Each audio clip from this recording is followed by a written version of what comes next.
ਜਦੋਂ ਦੀ ਦੁਨੀਆ ਬਣੀ ਹੈ ਅੱਜ ਤੱਕ ਤੁਸੀਂ ਤਾਰੀਖ ਉਠਾ ਕੇ ਵੇਖ ਲਓ, ਸ਼ੁਹਦਾਏ ਕਰਬਲਾ ਦੇ ਸਬਰ ਜੈਸੀ ਮਿਸਾਲ ਤੁਹਾਨੂੰ ਕਿਤੇ ਨਹੀਂ ਮਿਲੇਗੀ।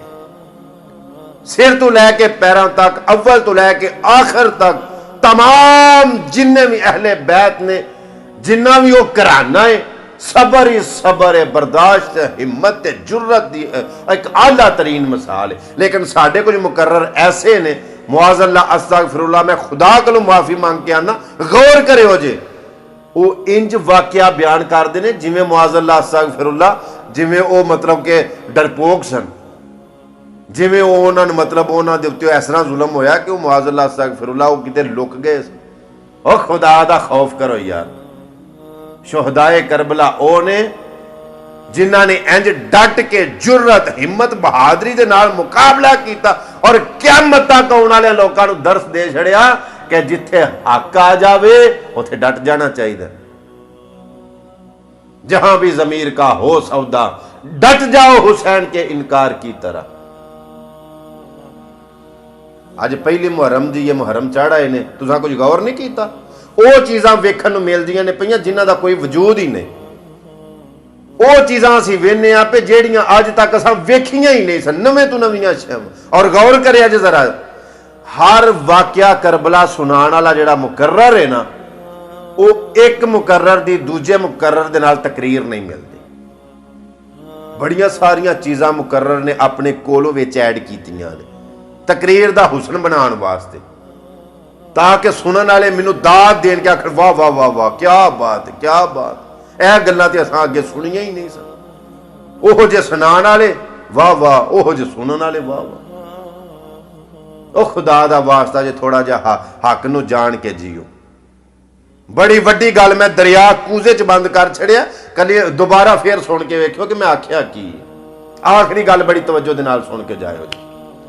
जाओ मेरी सारी हिस्ट्री उठा के वेख लो, अज तक मैं किसी दे मजहब नूं टारगेट नहीं किया। कोई सिख है, कोई हिंदू है, कोई मजूसी है, कोई यहूदी है, कोई ईसाई है, कोई भी किसी मजहब दा, मैं किसी दे मजहब नूं टारगेट नहीं किया। मैं किसी दे मसलक नूं किवें टारगेट कर सकना, किसी दे फिरके नूं किवें टारगेट कर सकना। हाँ, मैं यह जरूर कहना कि अगर तुसी हक दे हो ते अपने हक तू अगे पिछे ना हो, बेशक तुहानू जान देनी पै जाए, लेकिन दूसरे नू हक ते लियाउण वास्ते, क्योंकि जिथे भी कोई खलोता है ना, यह गल मेरी पल्ले बन के लै जो किसी ना किसी दलील दे नाल खलोता है, बेदलीला नहीं खलोता।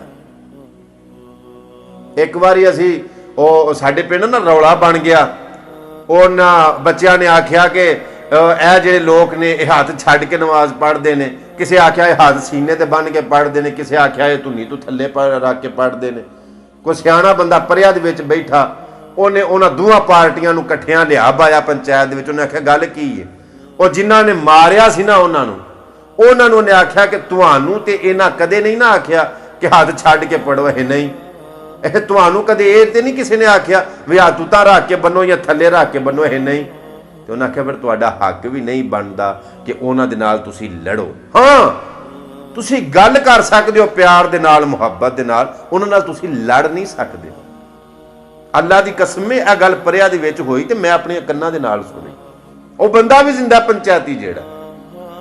सो मैं ये अर्ज करना कि अगर तुहाडे कोल कोई दलील है वे, हवाला है वे, सनद है वे, पक्की ठिठी गल है वे, ते फिर तुसीं सबूत दे नाल गल करो, फिर भी शोर ना पाओ। याद रखियो, जेड़ा बंदा दलील रखदा है, सबूत रखदा है, वो शोर नहीं पांदा। और आखिरी गल, मुहर्रमुल हराम दा महीना बड़ी तकरीम, इज्जत, अदब ते एहतराम वाला है। लिहाजा मैं रिक्वेस्ट करांगा, फिरका परिस्थिति नूं हवा ना दिओ। आपस दे विच जिहड़े तुहाडे ताल्लुकात ने उन्हां नूं खराब ना करो। चाहे तुसी किसी भी फिरके मसलक नाल तलक रखते हो, दूजे दे मसलक नूं, फिरके नूं टारगेट करके ते इंतशार ना फैलाया जी। क्यों कि दीने इस्लाम सानू आपस दे विच प्यार, मुहब्बत, भाईचारे दा दर्स देंदा।